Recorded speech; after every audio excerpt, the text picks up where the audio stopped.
നിനക്ക് നിനക്കെന്തെങ്കിലും പറ്റിയിരുന്നെങ്കിൽ എനിക്കത് താങ്ങാൻ കഴിയില്ലായിരുന്നു. അവൻ്റെ നെഞ്ചിൽ മുഖം ചേർത്ത് കിടക്കുന്ന ഗായത്രിയുടെ ചെവിൽ അവൻ വിതുമ്പി.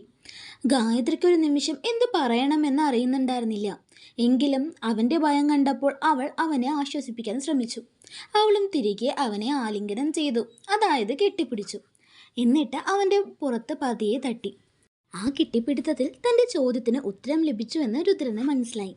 ഗായത്രിയുടെ സ്നേഹം, കരുതൽ, അവൻ്റെ നെഞ്ചിൽ മുഖം ചേർത്ത് നിൽക്കുന്ന അവളുടെ ആ പ്രവൃത്തി, ഇതൊന്നും അഭിനയമല്ല, ഇത് സത്യമാണ്. തന്നോടുള്ള അവളുടെ അടുപ്പം യാഥാർത്ഥ്യമാണെന്ന് രുദ്രന് മനസ്സിലായി. അവൻ്റെ മനസ്സിലെ എല്ലാ സംശയങ്ങളും ആ തീനാളത്തിൽ എരിഞ്ഞടങ്ങി. ആ ആലിംഗനത്തിൽ എല്ലാം ഉടച്ച് വാർക്കപ്പെട്ടു. ആശ്വാസത്തിൻ്റെ നിമിഷങ്ങൾക്കിടയിലും ഗായത്രി ഒരു കാര്യം ശ്രദ്ധിച്ചു. അവൻ്റെ കൈത്തണ്ടിൽ നിന്ന് രക്തമൊഴുകുന്നുണ്ട് എന്ന്. അവന് മുമ്പ് കയ്യിൽ ചെറിയ പരിക്കുണ്ടായിരുന്നല്ലോ.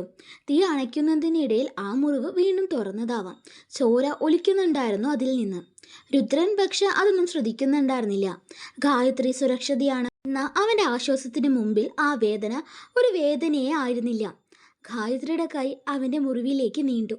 അവൻ്റെ സ്പർശനത്തിൻ്റെ ആഴം അവളിൽ ഒരു വിങ്ങലായി. ആ മുറിവ് കണ്ടെത്തും ഗായത്രി വേഗം അവനെ തന്നിൽ നിന്ന് പതിയെ മാറ്റി. എന്നിട്ട് അവൻ്റെ മുഖത്തേക്ക് നോക്കി. അവൻ്റെ മുഖത്ത് ഇപ്പോഴും ആ ഭയം മാഞ്ഞിട്ടുണ്ടായിരുന്നില്ല. അവൾക്ക് അത് കണ്ടപ്പോൾ സങ്കടം തോന്നി. അവൾ അവനോട് പറഞ്ഞു, രുദ്ര, എനിക്കൊന്നുമില്ല, ഞാൻ ഓക്കെയാണ് എന്ന്. എന്നിട്ട് വേഗം അവൾ അവൻ്റെ കൈ പരിശോധിച്ചു. രുദ്ര, നമുക്ക് ഉടനെ ഡോക്ടറെ കാണണം. നിന്റെ കൈ നല്ലോണം പൊള്ളിയിട്ടുണ്ട്, മുറിവും വലുതായി എന്ന് പറഞ്ഞ് മറ്റൊന്നും പറയാൻ നിൽക്കാതെ അവൾ വേഗം അവനെ കാറിലേക്ക് കയറ്റി വണ്ടിയെടുത്തു. വസ്ത്രം പോലും മാറാൻ നിന്നില്ല ഗായത്രി. അവൾക്ക് ആദിയായിരുന്നു. കാർ ഡ്രൈവ് ചെയ്യുമ്പോഴും അവൾ അവനെ നോക്കിക്കൊണ്ടിരുന്നു. അവൻ്റെ മുറിവിൽ നിന്നും ചോര ഒഴുകുന്നത് കണ്ടിട്ട് അവളുടെ മനസ്സിൽ വേദന നിറഞ്ഞു. ഇതേസമയം ഗായത്രിയെ രുദ്രൻ നോക്കിക്കൊണ്ടിരിക്കുകയായിരുന്നു. ഗായത്രി പതിവിലും വേഗത്തിലാണ് കാർ ഡ്രൈവ് ചെയ്തത്.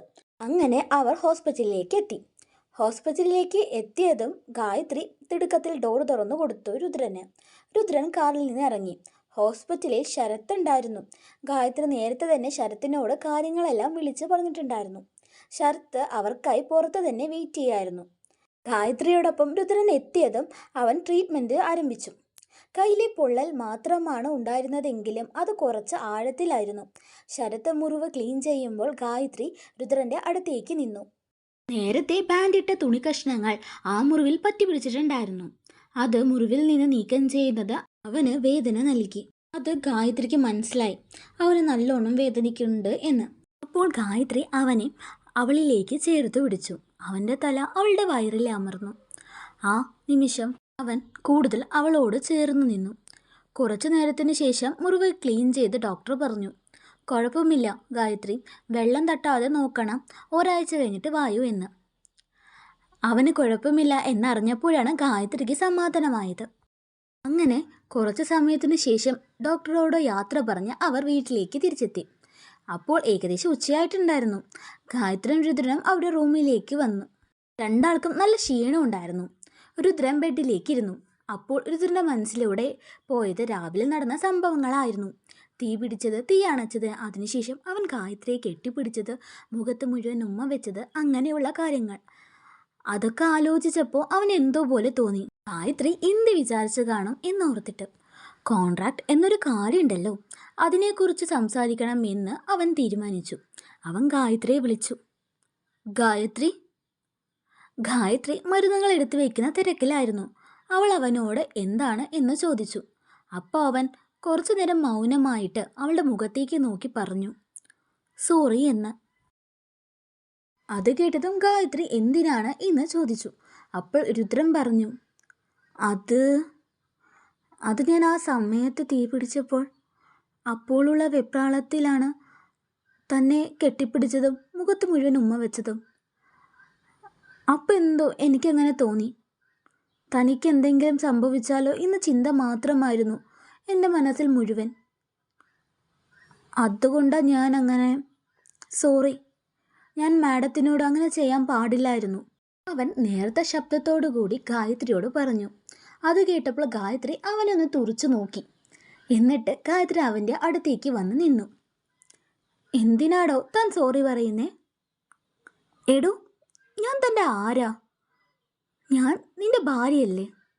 നിനക്കപ്പോൾ അതിനുള്ള അവകാശമില്ലേ? അതോ നമ്മുടെ ആ പഴയ കോൺട്രാക്റ്റ് ഇപ്പോഴും നമുക്കിടയിൽ ഉണ്ട് എന്ന് തോന്നുന്നുണ്ടോ തനിക്ക്? അവൾ അവനോട് ചോദിച്ചു.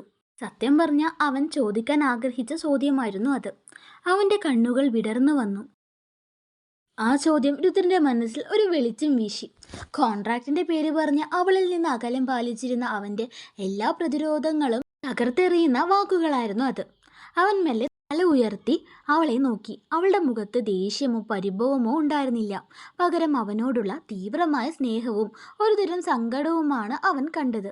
അവൾ തന്നെ വിടാതെ ചേർത്തു പിടിച്ചു നിന്നത് അഭിനയമായിരുന്നില്ലെന്ന് അവന് വീണ്ടും വീണ്ടും ബോധ്യമായി. ഗായത്രി, അവൻ്റെ ശബ്ദം നേർത്തു. ഞാൻ വിചാരിച്ചത്. എന്ത് വിചാരിച്ചു? അവൻ്റെ അടുത്തേക്ക് കുറച്ചും കൂടി ചേർന്ന് നിന്നുകൊണ്ട് അവൾ ചോദിച്ചു. നമ്മുടെ വിവാഹം ഒരു കരാർ മാത്രമാണെന്നോ, അതോ ആ കരാർ ഇപ്പോഴും നമ്മളെ തമ്മിൽ അകറ്റി നിർത്തുമെന്നോ?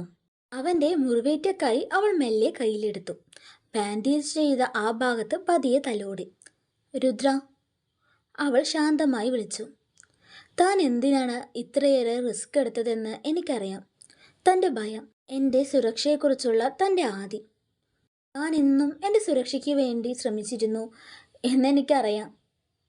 ഇതൊക്കെ വെറുമൊരു കരാറിൽ ഒതുക്കി നിർത്താൻ പറ്റുന്നതാണ് അല്ല.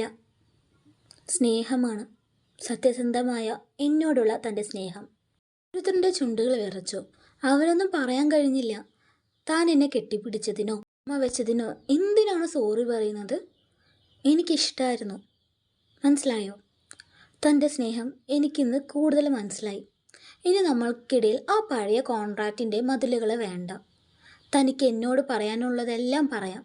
എനിക്ക് തന്നോടും. നമുക്ക് പരസ്പരം സ്നേഹിച്ച് ജീവിക്കാടോ, സാധാരണ ഭാര്യ ഭർത്താക്കന്മാരെ പോലെ. അവളുടെ വാക്കുകൾ അവൻ്റെ ഹൃദയത്തിൽ മഞ്ഞുപോലെ ഉരുകിയിറങ്ങി. അവൻ പ്രതീക്ഷിച്ചിരുന്ന മറുപടിയായിരുന്നു ഇത്. അവൻ ആവേശത്തോടെ അവളുടെ കൈകളിൽ പിടിച്ചു. ഗായത്രി, നീ ഇത്ര പെട്ടെന്ന് മാറുമെന്ന് ഞാൻ കരുതിയില്ല. ഞാൻ ഒരുപാട് ആഗ്രഹിച്ചിരുന്നു നമ്മൾ തമ്മിലുള്ള ബന്ധം ഇങ്ങനെയായി തീരണമെന്ന്.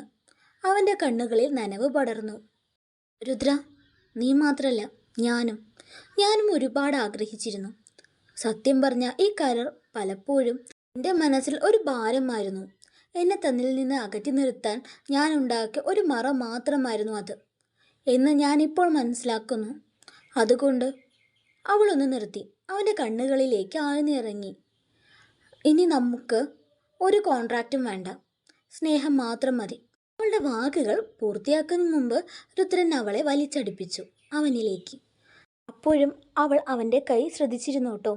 അവൻ്റെ തല അവളുടെ നെഞ്ചിലേക്ക് ചേർത്ത് വെച്ചു. താങ്ക് യു ഗായത്രി, അവൻ വിതുമ്പി. എന്നെ മനസ്സിലാക്കിയതിന്, എന്നെ സ്നേഹിച്ചതിന്, എൻ്റെ കുഞ്ഞിൻ്റെ അമ്മയായതിന്.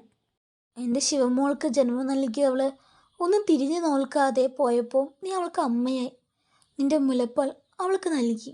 നീ അവളോട് കാണിക്കുന്ന സ്നേഹം തിരിച്ചറിഞ്ഞ ആ നിമിഷം മുതൽ ഞാൻ നിന്നെ സ്നേഹിക്കാൻ തുടങ്ങി. ആദ്യമൊക്കെ ഒരു ബഹുമാനമായിരുന്നു, ഒരു കടപ്പാട്. പിന്നീട് അതൊരു ഉൾവിളിയായി മാറി.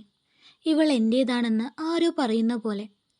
അതിന് ഏറ്റവും വലിയ ഉറപ്പ് ലഭിച്ചത് ഞാൻ നിന്റെ നെറുകിൽ ശിവപാർവതിമാരെ സാക്ഷി നിർത്തി സിന്ദൂരം ചാർത്തിയ അന്നാണ്. അവൻ്റെ ശബ്ദം ഇടറി. അനാഥനായി ജനിച്ച എനിക്ക് ജീവിതത്തിൽ ഒരിക്കലും ഒരു സന്തോഷവും ലഭിച്ചിട്ടില്ല. എപ്പോഴും ഒറ്റപ്പെടലും സഹതാപവും മാത്രമായിരുന്നു. ആ സമയത്ത് ഒരാൾ സ്നേഹം കാണിച്ച് കൂടി. പക്ഷെ അതും വെറുമൊരു കാപട്യമായിരുന്നു. എൻ്റെ കുഞ്ഞിനെ എൻ്റെ കയ്യിൽ തന്നിട്ട് അവളും പോയി. ആ സമയത്തൊക്കെ ഞാൻ എൻ്റെ ജന്മത്തെക്കുറിച്ചും ആർക്കും വേണ്ടാത്ത ഈ ജീവിതത്തെക്കുറിച്ചൊക്കെ ആലോചിച്ചിട്ട് ഒരുപാട് സ്വയം ശപിച്ചിട്ടുണ്ട്. ഭഗവാനോട് ഒരുപാട് പരാതി പറഞ്ഞിട്ടുണ്ട്. പക്ഷെ എനിക്കിപ്പോൾ തോന്നുന്നു ഗായത്രി, നിന്നെ എൻ്റെ ജീവിതത്തിലേക്ക് കൊണ്ടുവരാനായിരിക്കും ഭഗവാൻ എന്നെ ഇത്രയേറെ കഷ്ടപ്പെടുത്തിയതെന്ന്. ഒരിക്കലും എന്നെ വിട്ടു പോവല്ലേടാ. നിറഞ്ഞ കണ്ണുകളോടെ അവൻ ഗായത്രിയുടെ കൈകൾ മുറുകെ പിടിച്ചുകൊണ്ട് പറഞ്ഞു.